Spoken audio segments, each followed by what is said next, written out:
ನಮಸ್ಕಾರ ಎಲ್ಲರಿಗೂ. So welcome to my channel ನಮ್ಮ ಟೋಟಲ್ ಟೇಲ್ಸ್. ಇವತ್ತು ಏನಕ್ಕೆ ವೀಡಿಯೋ ಮಾಡ್ತಾಯಿದ್ದೀನಿ ಅಂದರೆ, ಮೋಟೋ ವೈಬ್ಸ್ ಇಂಡಿಯಾದಿಂದ ಒಂದು mic DJI mic mini helmet holder ತರಿಸಿದ್ದೀನಿ. ಸೊ ಅದು ಹೆಂಗಿದೆ ಅಂತ ನೋಡೋಣ ಅಂತ. ಪರ್ಫಾರ್ಮೆನ್ಸು ಪ್ಲೇಸ್ ಎಲ್ಲ ಕರೆಕ್ಟಾಗಿ ಸ್ಟಿಕ್ ಆಗಿದೆ. ಸೊ ಮೈಕ್ ರೆಸ್ಪಾನ್ಸ್ ನೋಡ್ಬೇಕು ಹೆಂಗೆ ಕೂರುತ್ತೆ ಅಂತ. ಜೊತೆಗೆ ಇವತ್ತು ಹಿಮಾಲಯನ್ ಅವರಿಂದ ಅಥವಾ ಎನ್ಫೀಲ್ಡ್ ಅವರಿಂದ ಫೋನ್ ಮಾಡಿದರು, ಇದನ್ನು ಹಾಕಿಸ್ಬೋದು, chain tensioner, hydraulic chain tensioner ಬಂದು ಫಿಕ್ಸ್ ಮಾಡಿಸ್ಕೊಡಿ ಅಂತ. ಸೊ ಅದು ಆದಂಗೆ ಆಗುತ್ತೆ, ಈ ಕಡೆ ಎಷ್ಟು ಮಾಡ್ದಂಗೆ ಆಗುತ್ತೆ ಅಂತ. ಆಮೇಲೆ ಕ್ಯಾಮ್ರಾ ಮೌಂಟ್ ಒಂದು ಕಡೆ ಬೇರೆ ಕಡೆ ಮಾಡೋಣ ಅಂದ್ಕೊಂಡಿದ್ದೆ. ಹ್ಯಾಂಡ್ ಬಾರ್ಗೆ ಮೌಂಟ್ ಮಾಡಿದ್ದೀನಿ 360. ನೋಡೋಣ ಅದರ ರೆಸ್ಪಾನ್ಸ್ ಹೆಂಗಿರುತ್ತೆ ಅಂತ, ಆ ವ್ಯೂ ಹೆಂಗೆ ಕಾಣುತ್ತೆ ಎಲ್ಲ ಅಂತ. ಇನ್ನೊಂದು ಏನು ಹೇಳಬೇಕು ಅಂದ್ಕೊಂಡಿದ್ದೆ ಅಂದರೆ, ನಾನು ಹಿಮಾಲಯನ್ ತೊಗೊಂಡು ಆಲ್ಮೋಸ್ಟು 1.5 year 2 years ಆಯಿತು. ಆಲ್ಮೋಸ್ಟ್ 2 years ಜೂನ್ಗೆ. ಸೊ 10,000 kilometers ಓಡಿಸಿದ್ದೀನಿ. ಜಾಸ್ತಿ ಓಡ್ಸೋಕ್ಕಾಗಲಿಲ್ಲ. ಬಟ್ ಆಫ್ಟರ್ 10,000 kilometers ಅದು ರಿವ್ಯೂ ಹೆಂಗಿದೆ, ನನ್ನ ಪ್ರಕಾರ ಹೆಂಗೆ ಅನ್ನಿಸ್ತು ಅಂದರೆ, ಗಾಡಿ ಇದುವರೆಗೂ ನನಗೇನು ಅಂತ ಮೇಜರ್ ಪ್ರಾಬ್ಲಮ್ ಆಗಲಿ ಆ ಥರದ್ದೇನೂ ಆಗಿಲ್ಲ. Everything was fine. ಎಲ್ಲ ಆಲ್ಮೋಸ್ಟು ಚೆನ್ನಾಗೇ ಪರ್ಫಾರ್ಮೆನ್ಸ್ ಕೊಟ್ಟಿದೆ. ಪರ್ಫಾರ್ಮೆನ್ಸ್ ಇಶ್ಯೂಸ್ ಏನೂ ಇರಲಿಲ್ಲ ನನ್ನ ಎಕ್ಸ್ಪೆಕ್ಟೇಷನ್ ಪ್ರಕಾರ. ನಾನು ಆ್ಯಕ್ಚುಲಾಗಿ ಹೆವಿ ಆಫ್ ರೋಡ್ ಮಾಡಲ್ಲ. ಸೊ ಸಾಕು ಹೈವೇ ಟೂರಿಂಗಿಗೆ ಎಲ್ಲದಕ್ಕೂ. ಏನು ಅಂದರೆ ಒಂದೊಂದು ಟೈಮ್ ಮಾತ್ರ ಹೆವಿನೆಸ್ ಫೀಲ್ ಆಗುತ್ತೆ. ಸೊ ಯೂಶ್ವಲಿ ಲೋ ಗೇರ್ಸಲ್ಲಿ ಫ್ರಂಟ್ ಹೆವಿ ಅನ್ನೋ ಫೀಲ್ ಕೊಡುತ್ತೆ. ಅಪಾರ್ಟ್ ಫ್ರಮ್ ದಟ್ ಇನ್ನೇನು ಇಶ್ಯೂಸ್ ಇಲ್ಲ. ನಾನು ನನ್ನ ಬೈಕಿಗೆ ಒಂದಿಷ್ಟು ಮಾಡಿಫಿಕೇಷನ್ ಮಾಡಿದ್ದೀನಿ ಆ್ಯಕ್ಚುಲಾಗಿ. ಒಂದು ಏರ್ ಫಿಲ್ಟ್ರ್ ಹಾಕಿದ್ದೀನಿ BMC. ಆಮೇಲೆ VLX Pro ಕನೆಕ್ಟ್ ಮಾಡಿದ್ದೀನಿ. VLX Pro ಇಂದ ಒಂಚೂರು ಪರ್ಫಾರ್ಮೆನ್ಸ್ ಎನ್ಹಾನ್ಸ್ ಆಗಿದೆ ಕಂಪ್ಯಾರಿಟಿವ್ಲಿ. ಅದ್ರ ಜೊತೆಗೆ ಮಾಮೂಲಿ ಕಾರ್ಪ್ಲೇ, ಆ್ಯಂಡ್ರಾಯ್ಡ್ ಮ್ಯಾಪ್, ಇದಕ್ಕೆ ಇಲ್ಲಿದು ಇವ್ರು ಕೊಟ್ಟಿರೋ ಮ್ಯಾಪು ಅದು ಕಷ್ಟ ಯೂಸ್ ಮಾಡೋದಕ್ಕೆ. ಅಷ್ಟು ಸಲೀಸಾಗಿ ಯೂಸ್ ಮಾಡೋದಕ್ಕಾಗಲ್ಲ. ಎಷ್ಟು ಮೊಬೈಲೆಲ್ಲ ಹೀಟಪ್ ಆಗಿಬಿಡುತ್ತೆ. ಸೊ ಅದಕ್ಕೋಸ್ಕರ ಬೆಸ್ಟ್ ಆಪ್ಷನ್ ಬಂದು ಮಾಮೂಲಿ ಯಾವುದೋ ಡಿವೈಸ್ ಬರುತ್ತಲ್ಲ, ನಂದು ಯಾವುದೋ C3 Pro ಅಂತ, ಜನ್ರಿಕ್ ಬ್ರ್ಯಾಂಡೇನೆ, ಬಟ್ ಚೆನ್ನಾಗಿದೆ. ಫ್ರಂಟು ಬ್ಯಾಕು ಕ್ಯಾಮ್ರಾ ಬರುತ್ತೆ, ಜೊತೆಗೆ ಮೊಬೈಲ್ ಕನೆಕ್ಟ್ ಆಗುತ್ತೆ, ಸಾಕು.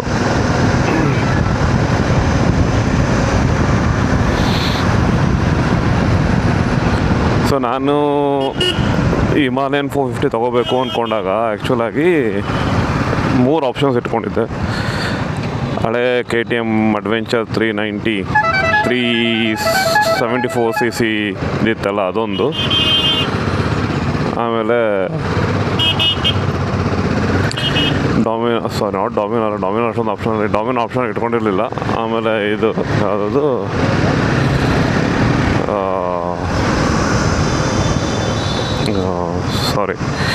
Triumph 400 ಸ್ಕ್ರ್ಯಾಂಬ್ಲರ್. ಇದಿಷ್ಟು ಸ್ಕ್ರ್ಯಾಂಬ್ಲರ್ ಓಡಿಸ್ತೆ. ಸ್ಕ್ರ್ಯಾಂಬ್ಲರ್ ಆ್ಯಕ್ಚುಲಿ ಚೆನ್ನಾಗಿದೆ, ಇಂಜಿನ್ನು ಲೋ ಎಂಡು ಚೆನ್ನಾಗಿದೆ, ಎಲ್ಲ ಚೆನ್ನಾಗಿದೆ. ಬಟ್ ಆದರೆ ಅದು ಗಾಡಿ ರೋಡ್ ಪ್ರೆಸೆನ್ಸ್ ಇಲ್ಲ, ಚಿಕ್ಕದು ಅನ್ನೋ ಫೀಲ್ ಕೊಡುತ್ತೆ. ಆ್ಯಕ್ಚುಲಾಗಿ ಓಡಿಸ್ಬೇಕಾದ್ರೆ ನಂದು ಡಿಸ್ಕವರ್ ಒಂದು ಇತ್ತು, 150cc ಡಿಸ್ಕವರ್. ಹೆಚ್ಚು ಕಡಿಮೆ ಅದೇ ಥರ ಫೀಲ್ ಕೊಡ್ತಿತ್ತು ನನಗೆ. ಅಷ್ಟೊಂದು ಅಪೀಲಿಂಗ್ ಅನ್ನಿಸ್ಲಿಲ್ಲ. ಆ್ಯಕ್ಚುಲಿ ಅದು ಟ್ರಯಾಂಪಲ್ಲಿ ಎಷ್ಟಾಗಿದೆ ಅಂದರೆ ಲೋ ಎಂಡ್ ಟಾರ್ಕ್ ಚೆನ್ನಾಗಿದೆ. ಸೊ ಲೋ ಎಂಡ್ ಗೇರ್ಸಲ್ಲಿ ತುಂಬ ರೆಸ್ಪಾನ್ಸಿವ್ ಆಗಿದೆ. ಬಟ್ ಆದರೆ ಅದು ಲೈಟ್ ವೆಯ್ಟ್ ಇದ್ದಿದ್ದು ಫೀಲು ಅದೊಂಥರ ಏನೋ ಒಂಥರ ಆ ಬೈಕ್ ರೋಡ್ ಪ್ರೆಸೆನ್ಸ್ ಇರಲಿಲ್ಲ ಅನ್ನಿಸ್ತು. ನೆಕ್ಸ್ಟು ಟ್ರೈ ಮಾಡಿದ್ದು ಅಡ್ವೆಂಚರ್ 390. ಆ್ಯಕ್ಚುಲಿ ಚೆನ್ನಾಗಿದೆ ಪರ್ಫಾರ್ಮೆನ್ಸ್ ವೈಸ್ ಎಲ್ಲದಕ್ಕಿಂತ. ಬಟ್ ಆದರೆ ನನಗೆ ಯಾಕೋ ಅಷ್ಟೊಂದು ಇಷ್ಟ ಆಗಲಿಲ್ಲ, ಫೀಲ್ ಬರಲಿಲ್ಲ ಬೈಕ್ ತೊಗೋಬೇಕಂತ ಅದನ್ನು ನೋಡಿದಾಗ. ಅದಾದಮೇಲೆ ಟೆಸ್ಟ್ ಡ್ರೈವ್ ಮಾಡಿದ್ದು ಹಿಮಾಲಯನ್ ಫಸ್ಟ್ ಟೈಮ್ ಟೆಸ್ಟ್ ಮಾಡಿದಾಗಲೇ I was happy. Okay, this is what I need ಅಂದ್ಕೊಂಡು then I made a purchase and until now I think I made a good decision. ಇದುವರೆಗೂ ನನಗೆ ಆ decision regression ಇಲ್ಲ. Okay, ಆ ಥರ ತೊಗೊಂಡು ಬೇರೆ ನೋಡ್ಬೋದಿತ್ತು ಅಂತ. It is actually performing well for me, for my needs. ಬೇರೆಯವ್ರ ಒಪಿನಿಯನ್ ಹೆಂಗಿದೆ ಗೊತ್ತಿಲ್ಲ, ಬಟ್ ನನಗೆ ಸಾಕು ಅನ್ನಿಸ್ತಿದೆ.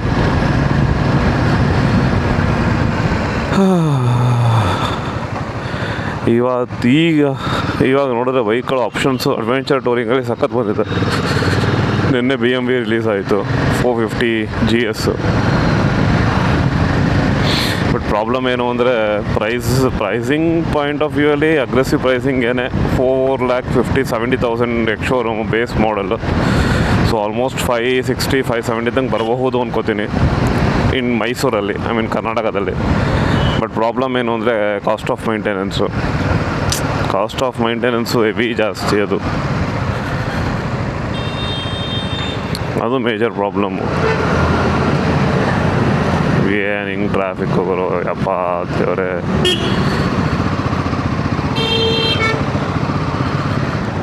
ಜನ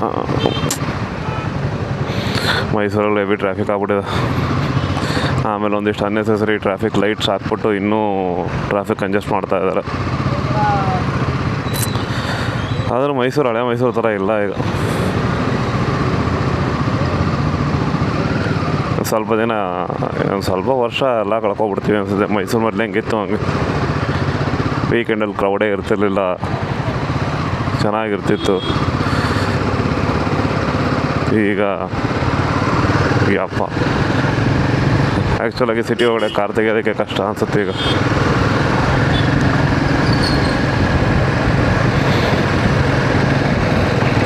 ನಾರ್ಮಲ್ ಆಗಿ ವೀಕೆಂಡಲ್ಲಿ ಅಂತೂ ಸಾಯಂಕಾಲದ ಮೇಲೆ ಕಾರ್ಗಿರೆಲ್ಲ ಹೋಗ್ತೀನಿ ಅನ್ನೋದು ಬಿಟ್ಬಿಟ್ಟು ಬೈಕೋ ಕ್ಯಾಬೋ ಮಾಡ್ಕೊ ಹೋಗ್ಬೇಕಷ್ಟೆ. ಅದೇ ಬೆಸ್ಟ್ ಆಪ್ಷನ್. ಆ ಲೆವೆಲ್ ಟ್ರಾಫಿಕ್ ಆಗ್ಬಿಟ್ಟಿದೆ ಇಲ್ಲಿ.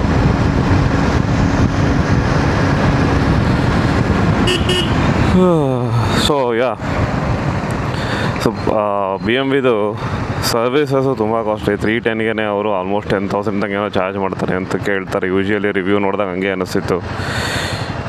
ಇನ್ನು ಈ ಟ್ವಿನ್ ಸಿಲಿಂಡ್ರು ಇದಕ್ಕೆ ಎಷ್ಟು ಚಾರ್ಜ್ ಮಾಡ್ತಾರೆ ಅದನ್ನು ನೋಡಬೇಕು. ಇನ್ನು RTX 300 ಒಂದು ಚೆನ್ನಾಗಿದೆ, ಬಟ್ ಅದು ಪ್ರಾಬ್ಲಮ್ ಏನು ಅಂದರೆ ಮೈಸೂರಲ್ಲಿ ಟೆಸ್ಟ್ ರೈಡೇ ಸಿಗೋಲ್ಲ. ಅದು ಟ್ರೈ ಮಾಡ್ಬಿಟ್ಟು ಆಮೇಲೆ ಪರ್ಚೇಸ್ ಮಾಡೋಣ ಅಂದರೆ ಕೇಳಿದ್ರೆ ಇಲ್ಲಿ ಸರ್ ಬುಕ್ ಮಾಡ್ಕೋಬೇಕು, ಪರ್ಚೇಸ್ ಮಾಡಬೇಕು ಅಂತ ಹೇಳ್ತಾರೆ. ಟೆಸ್ಟ್ ರೈಡ್ಗೆ ನೋ, ಅದೊಂದು ಪ್ರಾಬ್ಲಮ್ಮು. TVS ಇಲ್ಲೇ ಮೈಸೂರಲ್ಲಿ ಫ್ಯಾಕ್ಟ್ರಿ ಇಟ್ಕೊಂಡು ನಮಗೆ ಟೆಸ್ಟ್ ರೈಡ್ ಸಿಗೋದಕ್ಕೆ ಇಷ್ಟು ದಿನ ಕಾದರೂ ಇನ್ನೂ ಟೆಸ್ಟ್ ರೈಡ್ ಬೈಕ್ ಇಲ್ಲ TVS RTX. ಇನ್ನು ನೆಕ್ಸ್ಟು KTM ಒಂದು ಅಡ್ವೆಂಚರ್ 390 ಒಂದು ಅಗ್ರೆಸಿವ್ ಆಗಿಬಿಟ್ಟಿದ್ದಾರೆ. 350cc ಇದು, 350cc ಇಂಜಿನಲ್ಲಿ ಒಳ್ಳೆ ಪ್ರೈಸ್ ಕಟ್ಟೋನಾಗಿ. ಡಾಮಿನೋರು ಅದೇ ಮಾಡಿದ್ದಾರೆ. ಎನ್ಫೀಲ್ಡ್ ಅವ್ರು ಮಾತ್ರ ಮಾಡ್ತಿಲ್ಲ. ಅವ್ರು 350cc ಯಾವ್ದಾದ್ರು ಒಂದು ಅಡ್ವೆಂಚರ್ ಟೂರಲ್ಲಿ ಬಿಟ್ಟರೆ ಚೆನ್ನಾಗಿರುತ್ತೆ, ಬಟ್ ಅವರು ನೋ. ಬಟ್ ಈಗ 440cc ಇನ್ನೊಂದು ಹಿಮಾಲಯನ್ ಬಿಡ್ತಿದಾರಂತೆ ಪ್ರೈಸ್ ಕಟ್ ಡೌನ್ ಮಾಡಿ, ಹಿಮಾಲಯನ್ 450ಗಿಂತ. ನೋಡಬೇಕು. ಇಂಜಿನ್ ಚೆನ್ನಾಗಿದೆ ಅಂತ ಹೇಳ್ತಾರೆ, 440 scram, but no idea. Test drive ಮಾಡಿಲ್ಲ. ಸೊ ಅದನ್ನು ನೋಡಿದ್ರೆ ಗೊತ್ತಾಗುತ್ತೆ ಅದು ಹೆಂಗಿದೆ ಅಂತ. ಬಟ್ ಆದರೂ ಅವ್ರು 350 ಆದರೂ ಒಂದು ಒಳ್ಳೆ ಇಂಜಿನ್ ಬಿಡಬೇಕು. ಈಗ ಹೆಂಗೆ 350 ನಮಗೆ 450 ಲಿಕ್ವಿಡ್ ಕೂಲ್ ತಂದಿದ್ದಾರೆ, ಅದೇ ಥರ ಒಂದು 350 ಲಿಕ್ವಿಡ್ ಕೂಲ್ ತಂದುಬಿಟ್ರೆ ಚೆನ್ನಾಗಿರ್ತದೆ. ಆ್ಯಕ್ಚುಲಿ ಒಳ್ಳೆ ಕಾಂಪಿಟೇಷನ್ ಇರ್ತದೆ, ಯಾಕಂದರೆ ಯೂಶ್ವಲಿ ಎನ್ಫೀಲ್ಡ್ ಅವ್ರದ್ದು ಪ್ರೈಸಿಂಗ್ ಅಗ್ರೆಸಿವ್ ಆಗಿರುತ್ತೆ. So it will be good. But ಈ ಆ್ಯಕ್ಚುಲಿ ಇಂಜಿನ್ ಚೇಂಜ್ ಆಗಿಬಿಟ್ಟು ನೀಟಾಗಿ ಬಿಡೋದ್ರಲ್ಲಿ ಬೆಸ್ಟ್ ಅಂದರೆ ಬಜಾಜ್ ಅವರು. ಅವ್ರು 3 ಸೀರೀಸ್ ಅಪ್ಡೇಟ್ ಮಾಡಿಕೊಂಡ್ರು. ಟ್ರಯಾಂಪಲ್ಲೂ ಬಿಟ್ರು 350cc, KTM 350cc ಬಿಟ್ರು, ಡಾಮಿನೋ 350cc ತಂದರು. ವೇರಿಯಂಟ್ ಸಖತ್ ಆಪ್ಷನ್ಸ್ ಇದೆ ಬಜಾಜ್ ಅವ್ರ ಹತ್ರ. ಆಮೇಲೆ ಪ್ರೈಸಿಂಗು ಅಷ್ಟೇ, KTM ಒಂದು ಸ್ವಲ್ಪ ಪ್ರೀಮಿಯಮ್ ಇರುತ್ತೆ. ನೆಕ್ಸ್ಟ್ ಒಂದು ರ್ಯಾಂಪು, ಅದಕ್ಕಿಂತ ಕೆಳಗಡೆ ಇದು ಬಜಾಜ್ ಅವ್ರದ್ದಂತೂ ಆ್ಯಕ್ಚುಲಿ ಟಕ್ಕರ್ ಕೊಡೋಕ್ಕೆ ಆಗಲ್ಲ. ಬಟ್ ಡಾಮಿನೋ ಯಾಕೋ ಅಷ್ಟೊಂದು ಚೆನ್ನಾಗಿದೆ ಪರ್ಫಾರ್ಮೆನ್ಸ್ ವೈಸು, ಬಟ್ ಯಾಕೋ ಅಷ್ಟೊಂದು ಇಷ್ಟ ಆಗಲಿಲ್ಲ.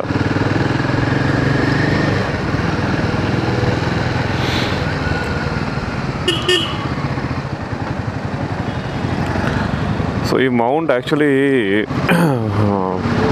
POV ಶಾಟ್ ಥರ ಚೆನ್ನಾಗಿ ಕಾಣ್ಬೋದೇನೋ, but front I don't think so. Because ನಂದು ವಿಂಡ್ಶೀಲ್ಡ್ ಎತ್ತರ ಇದೆ ಕಾರ್ಬನ್ ರೇಸಿಂಗ್ದು.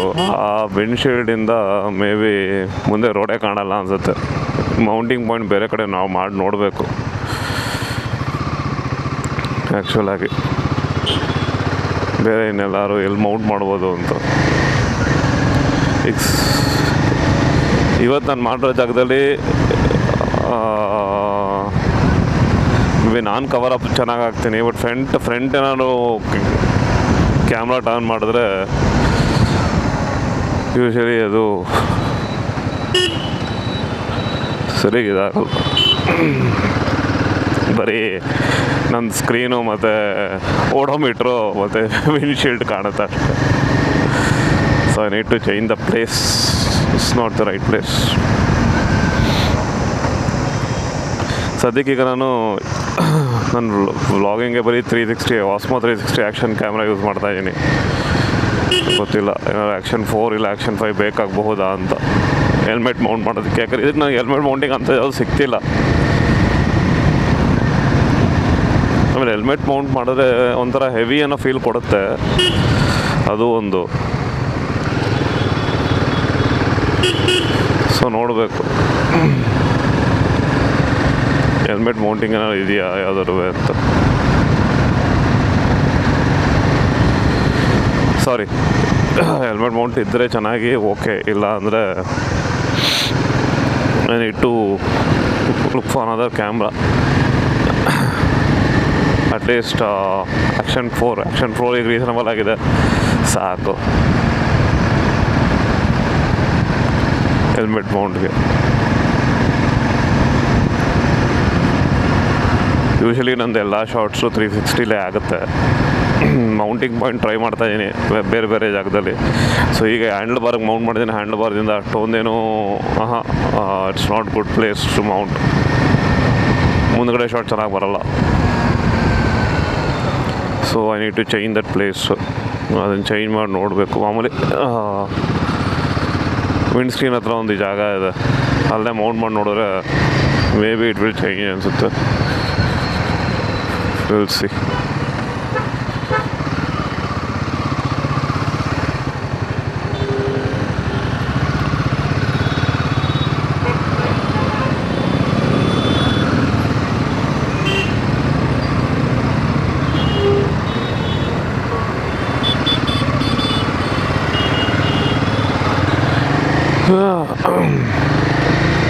ಎಲ್ಲ ಕಡೆ ಟ್ರಾಫಿಕ್ ಹೋಗೋರು, ಹೊಸ ಟ್ರಾಫಿಕ್ ಅಲ್ಲ, ಹೆವಿ ಟ್ರಾಫಿಕ್ ಆಗ್ಬಿಟ್ಟಿದೆ. ಇರ್ತಾರಪ್ಪ ಜನ, 2 ನಿಮಿಷ ತಳ್ಕೊಂಡಿರೋಕ್ಕಾಗಲ್ಲ ಅಂತೀವಿ. ಸೊ ನೋಡಿ, ಈ ಥರ ಕಾಣುತ್ತೆ ಆ್ಯಕ್ಚುಲಾಗಿ ಫ್ರಂಟಿಂದ. ಏನೂ ಕಾಣಲ್ಲ ಅಲ್ಲ ನಂದೆ. ಆಲ್ಮೋಸ್ಟ್ ಅದು ಗಾಡಿ ಲೆಕ್ಕ ಬರ ಬಿಡುತ್ತೆ. Is not A good view.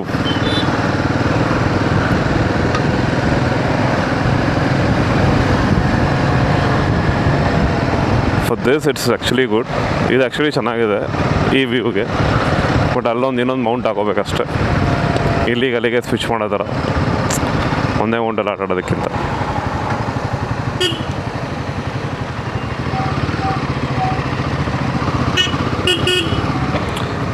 ಇವರು ಒಯ್ತಾ ಇದ್ದಾರ ಇಲ್ವೋ ಅಂತಲೂ ಗೊತ್ತಾಯ್ತಿಲ್ಲ. ಅಯ್ಯ ನಿನ್ನ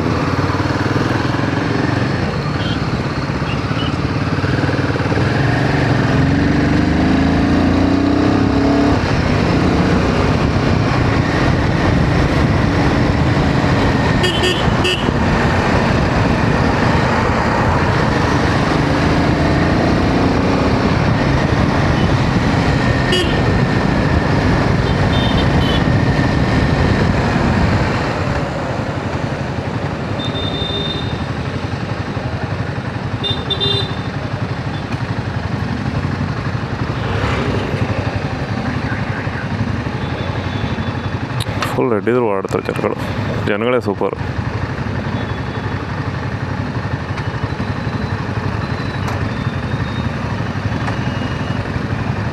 ಒಂದು 2 ನಿಮಿಷ 2 ಸೆಕೆಂಡ್ ಕಾಯೋದಕ್ಕಾಗಲ್ಲ ಕಣಪ್ಪ ಜನಗಳಿಗೆ.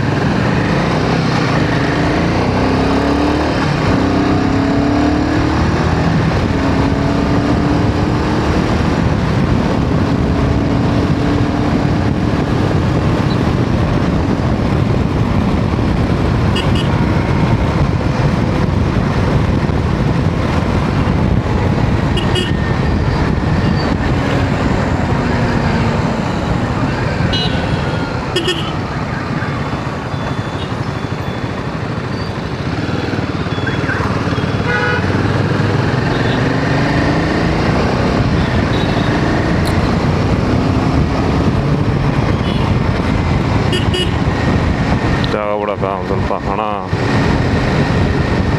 ಅಕ್ಕ ಅದು ಸಾರಿ.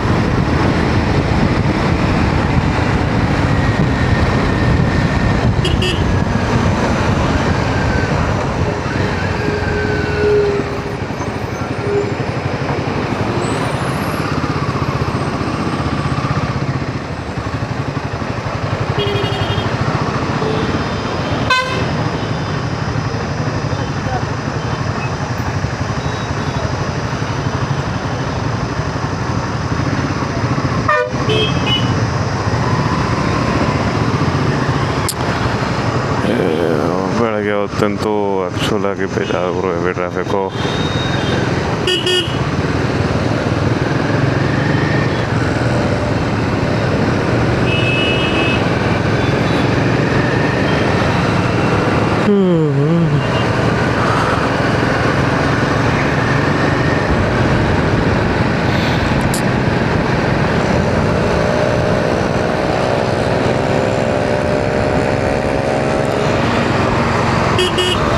ಹುಡ್ದಾಗಿಂದ ಮೈಸೂರಿದ್ದು ಮೈಸೂರು ಈ ಥರ ರ್ಯಾಪಿಡ್ ಗ್ರೋತ್ ನೋಡ್ತಿದ್ರೆ ಎಲ್ಲಿದು ಮೈಸೂರು ಇನ್ನೊಂದು ಪಾರ್ಟ್ 2 ಬೆಂಗಳೂರು ಆಗ್ಬಿಡುತ್ತೆ ಅನ್ನೋ ಭಯ.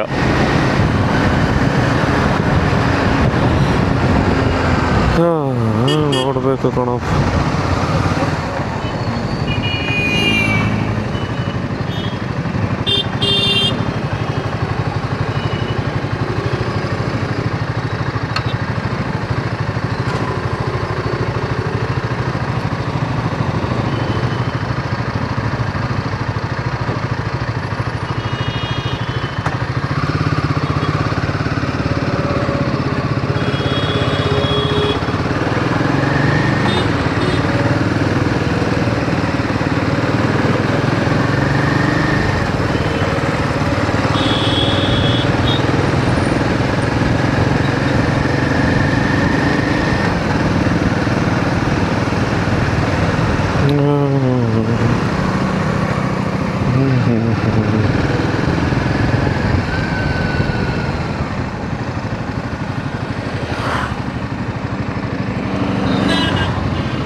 ಓಕೆ, ಸರ್ವಿಸ್ ಸೆಂಟ್ರಿಗೆ ಬಂದಿದ್ದೀನಿ.